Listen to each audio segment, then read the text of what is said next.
নমস্কার সবাইকে, আমি মনতোষ বিশ্বাস। আমি আগেই বলেছিলাম যে ইংরেজি ভাষাটা কিন্তু ভীষণ মজার এবং এতে এমন খুঁটিনাটি অনেক তথ্য রয়েছে যেগুলো আমরা সাধারণত ওভারলুক করে যাই বা এড়িয়ে যাই বা জানতেও পারি না।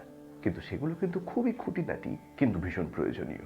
যেমন আমি বাজারে গেলাম, বাজারে গিয়ে আমি কিছু সবজি কিনলাম, যেমন potatoes, tomatoes, carrots, beets, cucumbers, melons, etcetera, অর্থাৎ ইত্যাদি ইত্যাদি।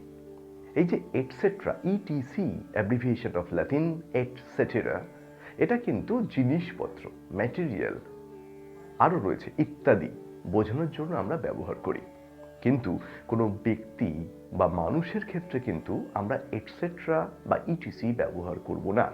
আমরা ব্যবহার করব ল্যাটিন এট অ্যাল, যার ফুল ফর্ম হচ্ছে এট এলি অর এট এলিয়া, যার অর্থ বাংলায় দাঁড়ায় প্রমুখ। যেমন রবীন্দ্রনাথ টেগর, কাজী নজরুল ইসলাম, বিভূতিভূষণ বন্দ্যোপাধ্যায়, তারাশঙ্কর বন্দ্যোপাধ্যায়, এট আল, অর্থাৎ রবীন্দ্রনাথ ঠাকুর, কাজী নজরুল ইসলাম, বিভূতিভূষণ বন্দ্যোপাধ্যায়, তারাশঙ্কর বন্দ্যোপাধ্যায় প্রমুখ। তাহলে দুটো পার্থক্য কি? একটা হচ্ছে এটসেট্রা ম্যাটেরিয়ালকে বোঝায়, এট অ্যাল মানুষকে বোঝায়, পার্সনকে বোঝায়। খুবই সিম্পল এবং খুবই মজার। আশা করছি ভিডিওটা তোমাদের ভালো লাগলো।